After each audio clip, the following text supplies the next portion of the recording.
Yes, sir. Welcome, excuse me, to another rousing episode of Urban Politics. I ain't got nothing, just clearing my throat. I know everybody tripping off the coronavirus, and let you know your boy is good right here. I have sequestered myself in the home like a lot of the rest of y'all out there. I am in the house, and it's funny too because just a side note, this ain't even got anything to do with the show that I'm bringing to you today. I watch a lot of nighttime TV, but I watch it in the morning because all these people got YouTube shows like, Full Frontal with Samantha Bee, or The Tonight Show with Stephen Colbert, you know what I'm saying, or what is it, Second Look with Seth, I can't remember his name, but he's good too.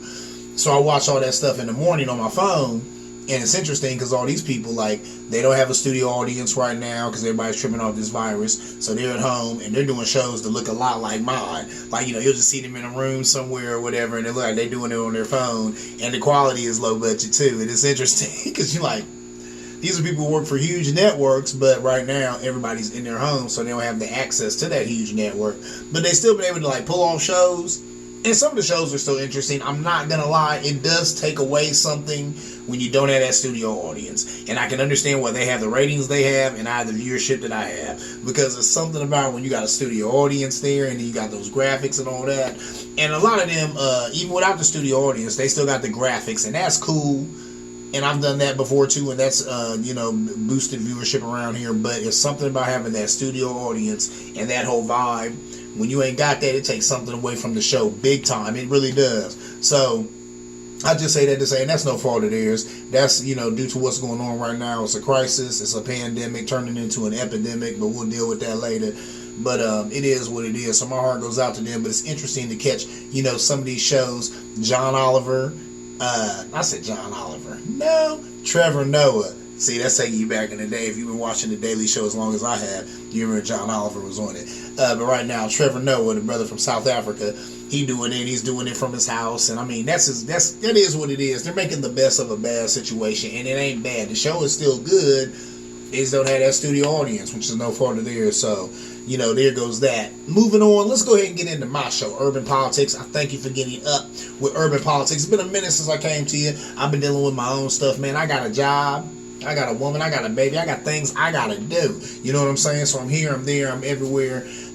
So whenever I get a little bit of time, I want to come to you. But of course, I got a little bit of time, like we all have a little bit of time, because everybody has been quarantined into their home, or self-quarantining themselves. Nah, just staying in the home.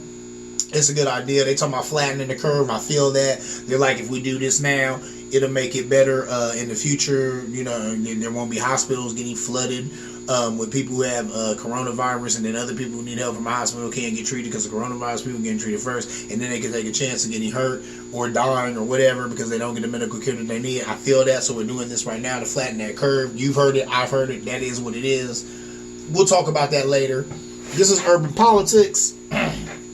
Sorry, let me position myself. This is Urban Politics. So, I want to deal with politics. I'm a political guy. I get into the politics of all of it. So let's talk about a few things. I'm going to get right into it like a car and drive. I do not want to take up a bunch of your time. Even though you got plenty of it, I know.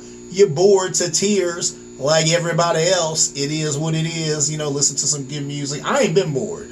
I like having time with my family. I work 7 days a week. So I don't get a lot of off time. So any off time I get, I'm soaking it up. Even though it's under these pretenses, ain't like I can go around and visit friends. But at least I have this time with the family. I can chill. I can relax. I can listen to music I've been meaning to listen to. I can read some stuff I've been trying to read. I'm lying. I ain't read nothing. But I have listened to a lot of good music and watched a whole lot of the news. But a lot of the news has been the same old thing. Coronavirus.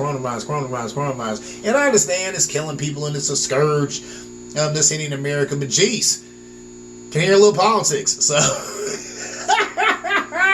let's talk about the politics of the coronavirus. Let's go on and get into it. Number one, I'm going to say Trump's horrible response and his administration's horrible response to the coronavirus. I call it horrible only because it's been so ham-fisted and so half-assed. There's really no messaging coming from the White House. I'm not blaming their prepared. Well, I guess I am blaming them for the unpreparedness because, a little birdie told me that there was a pandemic response team. There was a team that was set up by the previous administration, Barack Obama, and here tell that Trump got rid of it. I'm sure he got rid of it because it was something that Barack Obama created and he wanted to get rid of anything that had that man's name on it. But I'm sure he also got rid of it because it freed up a lot of money for that tax break that he gave a lot of his rich buddies. So that is the price that we pay for giving millionaires and billionaires a tax break. Sometimes when a pandemic breaks out, you ain't got no way to handle it, and some people die, which is sad. I don't mean to be callous or coarse or flippant when I say that, but that is what it is. He took money from this to put it over here into this, and then that means this don't exist anymore. So he got rid of that response team. Ergo, we were not ready for this. With that said, this is unprecedented. This is not like H1N1. This is not like the swine flu. This is not like Ebola. It's not like any of that stuff. And I remember those. I'm old enough to remember all of those. You see this? I'm old enough to remember all of those. But this isn't like any of those. This is something different. So for me to sit here and be critical of this administration, yeah, I can do that. But at the same time, this is unprecedented. Who knows how anybody would have handled this? Who knows how George Bush Jr. would have handled this? Who knows how Obama would have handled this? Because this is something definitely different. And this virus, I'm going to get into what I know about it a little bit later, which you probably could fit on the head of a needle. But it's just different. So his response has kind of sucked. And it's also sucked because he is Trump and he doesn't have a nice bone in his body. He's just not a nice guy. He does not know what to say to people. He's not a people person. Some people would say he's not a human being. He doesn't have a feeling bone in his body. All of that is true about this guy. I talked about it on the show. A woman who grew up with him said he was the kid at the party throwing the cake. Everybody else was having a good time eating the cake and enjoying themselves, and he had to throw cake at somebody and start something just cause. So what you want from Trump, you're not gonna get, and it's something that you want in a leader. And I'll get to that too when I talk about Biden's response to all this. But anyway, moving on from that, I just think it has been a horrible response, but it is what it is. The politics of it, 55% of people approve of the job that this president is doing. I don't understand it. You know what, America, listen, I'm not the smartest guy in the world. You know what I'm saying? But I consider myself to be a person of at least medium to higher intelligence. Who are these people who think that this president is doing a good job of handling this pandemic? Who are these people? I've seen them. I've seen the videos of them. I've seen different, different comedians and different, CNN pundits and stuff like that go to Trump country and talk to these Trumpeters. And a lot of them do not believe facts. They just don't. They believe anything coming out of his mouth. And even though the fact that he's kind of, changed his views and got on board and was like, nah, this is a real thing. Hey, friends of mine got it. And he just supposedly got tested for it and came up negative. If you believe that the president actually took a test for it and actually came up negative, there's that. So with all that, he had to be honest about it. Like, yeah, this is a real thing. It's really happening. Even with that, I was reading an article about how some of his supporters are mad about that. Think that he's giving in to media pressure. What? Whatever. Like I said, these people don't believe facts. You can read it in 100,000 outlets all around you that this thing is serious. It's killing some people. It's definitely hurting some people. Some people are definitely going to the hospital over this thing. So it is what it is. You know what I'm saying? So it blows me away that 55% of people approve of his handling of this situation. Who are these 55 people? It's 55% of people. Crazy. Anyway, moving on. Let's talk about Joe Biden and how he's just been trouncing Bernie Sanders in a lot of these primary polls. It's sad. You know what I'm saying? It is what it is. It ain't sad. It is what it is. I've been saying from the outset, what did I tell you? That Joe Biden would get the nomination. Why? He's what America likes in a president. He's old, he's white, and he's a dude. Old white dude. That's what we like. If you look through the timeline, you know what? What it is years ago I used to work in a high school, you know, because I worked for a mental health agency, but my office was in a high school, and I don't know what happened. Something was going on, maybe a raffle or something in school, and I ended up getting this ruler, and it had just it was a ruler, but it had all the presidents on it. And I remember looking at all of those presidents, and this, for whatever reason, this ruler stopped at Barack Obama. You know, this came out kind of before his day. And I'm looking at it and I said, man, 220 years of nothing but white guys. 220 years of nothing but white presidents. Why would you think, or why would I think, that America wanted to change its tune? It did one time. It had a black dude. His name was Barack Obama, and he did a darn good job. He did a stand-up job. He's a stand-up guy. You know, him and his family were a great look for America, a great look for black America. Yes, sir. Everybody knows on this program here, I've always called him our shining black prince, and that's the way. Man, let me get it right. Ossie Davis, he referred to Malcolm X as you would say our shining black prince. So that's the way I refer to Barack Obama as far as it goes to black community. He's our shining black prince. You know, he's one of the best of us. But really, just of human beings, just of mankind, he's one of the best of us. Just a good dude. He was just a great guy. He did a good job. So there's that.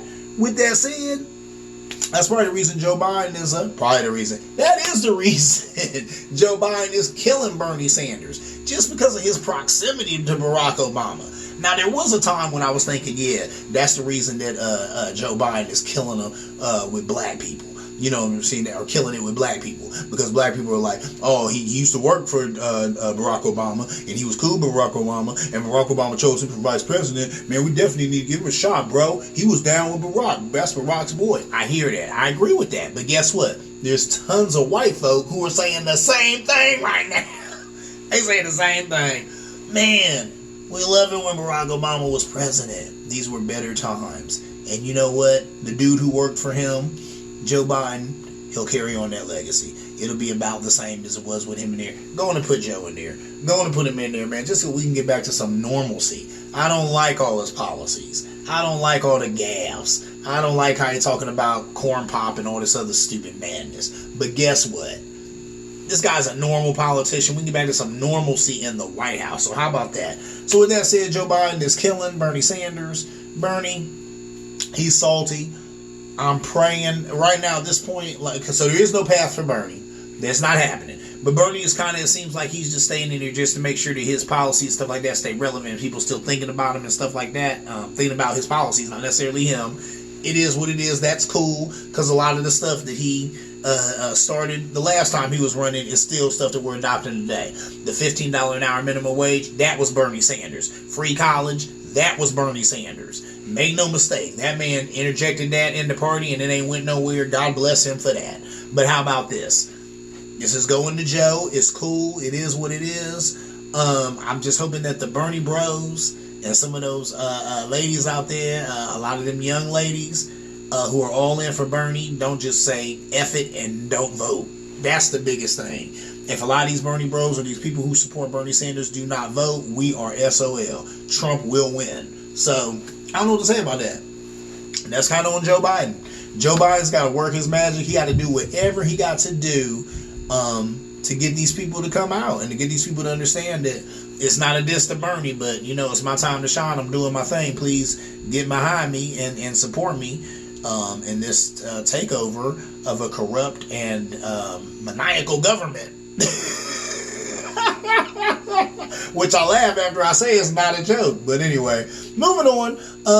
Let's talk about Trump and Mnuchin actually talking about some socialism. What? Say they want to get some money into the hands of the American people. I agree with that. I agree with that. Of course. Why was I such a big Andrew Yang fan from the beginning of all of this? Why? He's talking about $1,000 to every American citizen over 18. And what did I say? That is true socialism.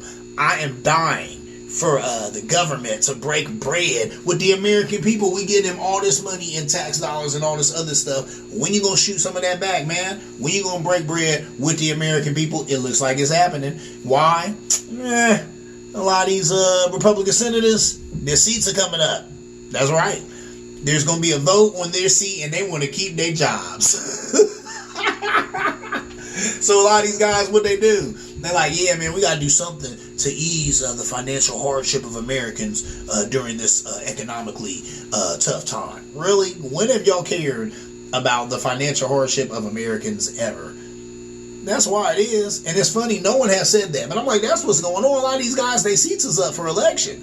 And they don't want to be called out there as looking like the person who voted against bailing the American people out. Because last time, everybody but the American people got a bailout. But this time, we got a pandemic that's hitting the country. It's something that's it's medical, it's biological, so there's nothing you can really do about it. And a lot of this financial hardship has come because people are trying to avoid it. So there's nothing you can do about that either. You can't tell somebody not to avoid something. You want to tell people to avoid. And how do you do that? You have to stay at home. You have to not go to work. You have to do things that don't help the economy. So it is what it is. You know what I'm saying? So the government now, they have to bail people out. I think it's a good thing. Like I said, I've been dying for the government to break bread with the American people. They're finally going to break a little bread. That's what's good. That's what's good. Let's see what happens with that.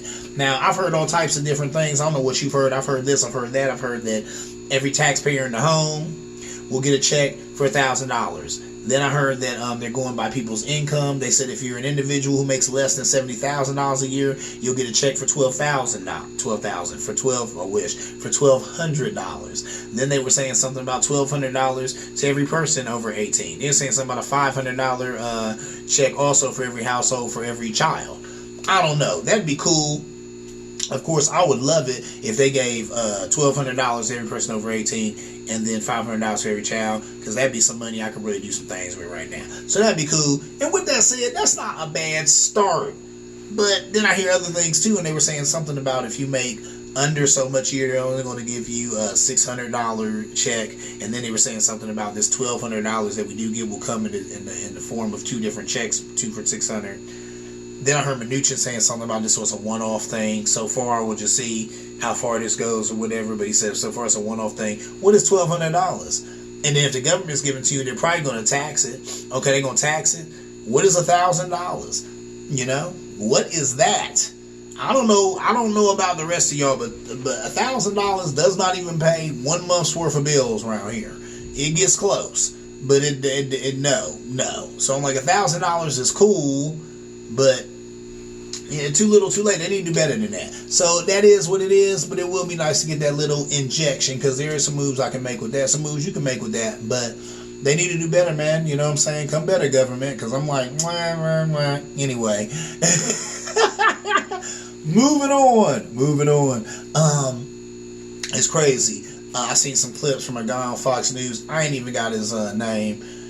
You can Google it if you want to, but basically he's talking about the elderly taking one for the team during this coronavirus. What do I mean by that? What I mean by that is you gonna sit there and say, I haven't had one constituent over 50, call me and say that they wouldn't mind, sacrificing themselves. I'm paraphrasing, sacrificing themselves, for their children and their grandchildren and for this economy. What? Are you serious? That is ridiculous. So this guy is sitting there saying that people who are older, they might die from this virus, but oh well. Still go out here and live your life and don't mess up the economy and keep spending money like you was going to do and keep going to these different events and all that, because even though you die, at least it'll keep this economy going for your children and your grandchildren. That is almost cursed.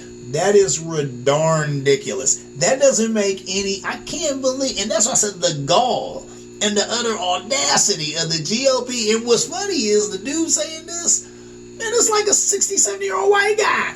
This was not a young dude. So I'm like, dude, you talking about yourself?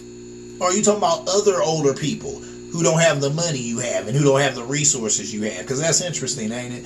You know what I'm saying? Gonna talk about, and then even, and that's what's sad too, Trump talking as our own president, who's a moron. I went on record saying as such. I try to be fair and balanced here. Fair and balanced. But I gotta be honest, man, this guy's an idiot. Talking about what do you say? We can't let the solution be worse than the problem. What? Just because it's messing up the economy. Who gives a ding dang diddly about the economy when people could die from this thing? People are dying from this thing. If there isn't some action right now, more people will die from this thing. So you have the audacity to sit there and be like, man, I don't like I was messing up my numbers. So please go out there and spend money and risk your lives catching some virus you could die from, just so my numbers stay good and I get reelected. Let's keep doing that. And then the fact that he has some of these parasites and sycophants on his side preaching the same nonsense. And that's sad, because a lot of his followers are stupid enough to go for this. They're dumb enough to be like, yeah, it is all a hoax. It's been all a hoax. I don't care. And, you know, if anything, who cares? At least the generation coming after me have a better time. And they'll have a good economy to extenuate themselves and to sustain and live from. Because I went out here and I risked my life at a restaurant to keep the economy going. That is just, it's sad, man. And it's sad that he would be, I mean, I would call that political malpractice, but screw that. That's just human being malpractice. How can you be a person, a human being, and tell other human beings, put yourself at risk so that you can keep our good economy going? And you're not doing it for yourself, you're doing it for your kids and your grandkids. Well, wouldn't your kids and your grandkids rather have you here than have a good economy? I laugh at this, but I laugh to keep from crying, because it's really, really sad. Moving on. I'm going to bring it all the way back to what we've been dealing with this whole time. The coronavirus. I'm not going to lie, I've been fighting the urge to not call it the carnivorous virus. Carnivorous violence. For whatever reason.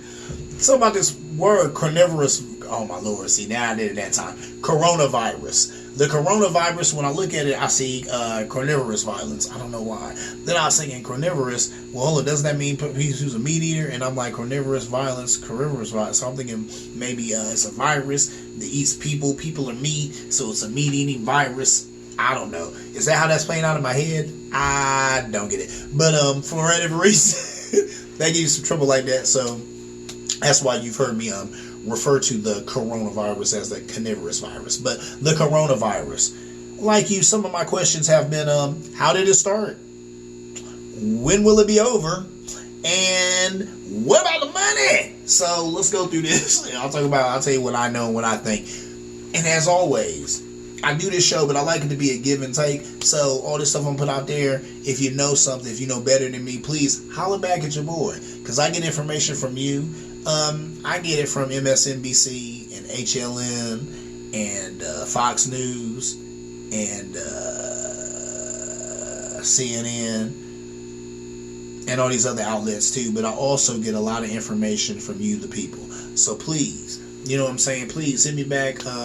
My email is phizzedmusic@gmail.com. That's phizzedmusic@gmail.com. Hit your boy up. You can also drop a comment in this video. Please do that, and please share this video with other people. You know, so I can get some information from them too and see what they think. But how did it start? I've heard a bunch of things. Number one, I just like you have been looking at the internet, and the internet claims, or a lot of people on the internet claim, that this virus started in the 50s in a lab somewhere. Could be.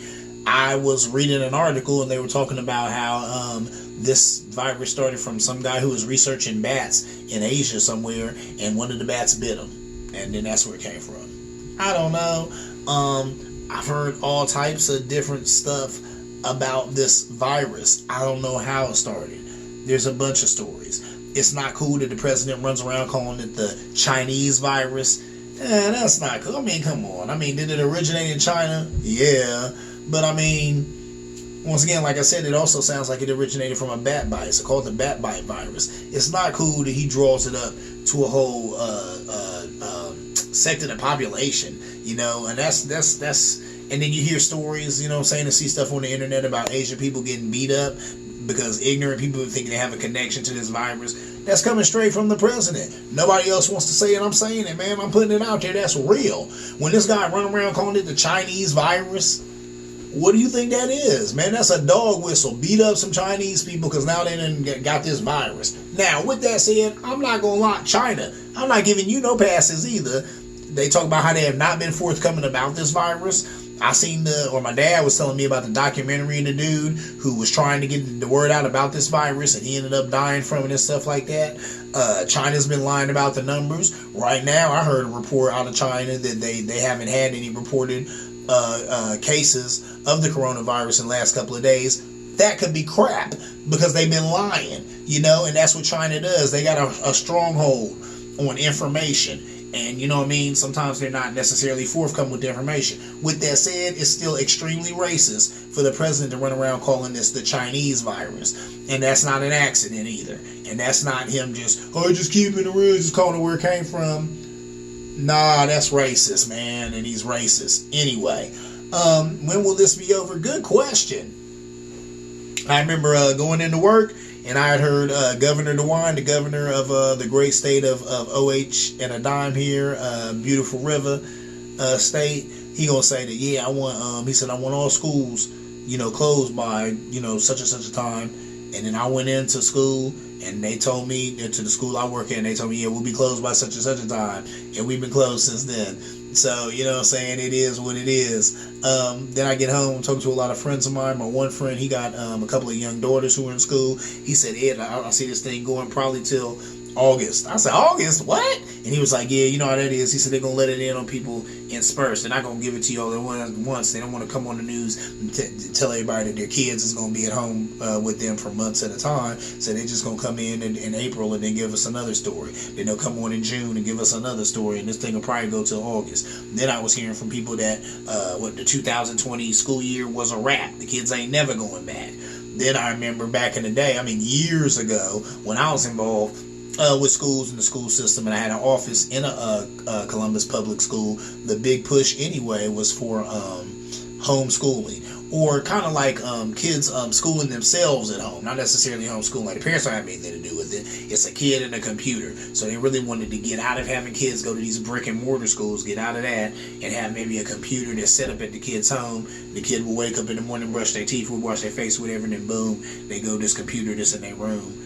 And that's how they, get their schooling or whatnot. So it is what it is. That might be where we're going. That sucks because I'm in the business of behavioral health. So, you know what I'm saying? I deal with autistic youth. You can't do that like this. That don't work. You know what I'm saying? You can't video chat with and train or train an autistic youth. That's not gonna work. So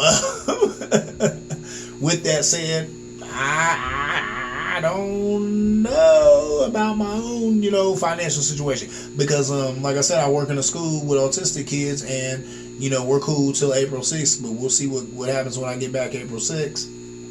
The president claims he's working on the stimulus package. Is also talking about where they're saying payroll booster or whatever. You know what I'm saying? Maybe the government gives these companies some money to sustain people through this coronavirus and these tough economic times and whatnot. We'll see what happens. I hope it does. If not, I'm probably gotta get a home job, or I need to get a whole lot more viewers, and that's where you come in. So listen, if you like the show, please holler at a friend and let them know to get up with Urban Politics. I'm your man, Phys Ed Music, and you can always, as always, hit me at physedmusic@gmail.com. And don't forget to subscribe to this. You know what I'm saying? You can go into YouTube and put in Phys Ed Music, and blah, I pop right up, and you can have these shows. Since I'm off of work and I'm kind of locked in the house, trapped in the house, as you are too, I'll try and bring you some more episodes. But there ain't much to talk about because all there is to talk about is the coronavirus. Coronavirus. That's all anybody want to talk about. I'm just trying not to catch it. I hope everybody out there is practicing some social distancing. Staying, is it 6 feet away from other people?